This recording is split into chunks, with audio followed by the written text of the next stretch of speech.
බලන්න මූලික ඒකක ඇසුරෙන් බලයයි ඒකක SI ඒකක මූලික ඒකක මොනවද? භෞතික විද්‍යාවේ තියෙන මූලික ඒකක ටික ලියා ගන්න ඉස්සෙල්ලා. ඒකක 7ක් තියෙනවා. ඒකෙන් ප්‍රධාන ඒකක 3ක් ගන්නවා. භෞතික විද්‍යාවේ තියෙනවා ප්‍රධාන මූලික ඒකක 3ක්.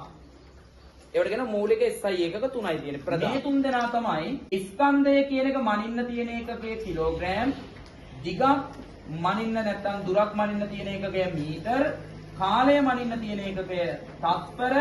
මෙන්න මේ ඒකක තුන තමයි මූලික ඒකක තුන. right? දැන් අපි බලය මනින ඒකකය මොකක්ද කියන්නේ? බලය මනින ඒකකය මොනවද? ඔයාලා කියනවා නිව්ටන්. මට පුතාලා කියන්න මේ බලය මැනීමට නිව්ටන් කියන ඒකකයක් දෙන්නේ ඇයි? බලය සම්බන්ධ වැඩිපුර පරීක්ෂණ කරපු විද්‍යාඥයාට නමට ගෞරවයක් දෙන්න තමයි ඒක දුන්නේ. ඒව කියනවා මෙන්න මෙහෙම නමක්. ගෞරවයක් ලෙස දීපු එකකට කියනවා විශේෂ නම් සහිත SI එකක. අන්න මේ කාරණේ එනම් විශේෂ නම් සහිත SI එකක ටිකක් තියෙනවා. විශේෂ නම් සහිත SI එකක ටිකක් තියෙනවා. මෙන්න මේ ටික. මම ලියන එකින් එක බලය මනින එකකේ නිව්ටන් වචනින් ලියමු අර තේරුම් ගන්න. මෙන්න විශේෂ නම් සහිත එක. ඔයා දාන පැස්කල් පීඩනය මනින එකකේ විශේෂ නම් සහිත එකක්. පැස්කල් PA හරි විශේෂ නම් සහිත ඒවා. ජූල් කියලා කියන්නේ විශේෂ නම් සහිත ඒකකයක්. ඒක මූලික ඒකක නෙමෙයි. මේවා මූලික ඒකක නෙමෙයි. ගෞරවයක් ලෙස දීපු ඒකක.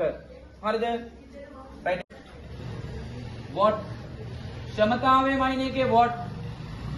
ශක්තිය මයින් එකේ ජූල්. පීඩනය මයින් එකේ පැස්කල්. බලය මයින් එකේ නිව්ටන්. මේවා ගෞරවයක් ලෙස දීපු විශේෂ නම් සහිත ඒකක. මූලික ඒකක තුනයි තියෙන්නේ. දැන් එනවා ආගේ මේ ප්‍රශ්න කරලා තියෙන්නේ බලය සඳහා ඒකකයක් ගන්නලු මොන ඒකක ඇසුරෙන්ද? මූලික ඒකක ඇසුරෙන්.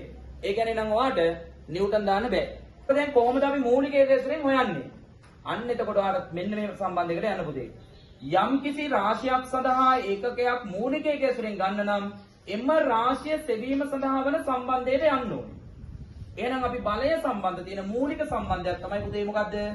F සමානයි m. එහෙම තමයි අනිත් ඒවාට. පීඩනය සඳහා එවුවොත් ඒත් එහෙමයි. තේරුණාද? ශක්තිය සඳහා එවුවොත් ඒත් එහෙමයි. එහෙනම් මූලිකම සම්බන්ධෙට යන්න. එහෙනම් F කියන්නේ බලය. බලය මනින්නේ නිව්ටන් තමයි. නමුත් මට ඕන වෙනත් එකක් හොයන්න. මේ වැසුරේ. එහෙනම් අපි බලමු ස්කන්ධය මනින ඒකකය.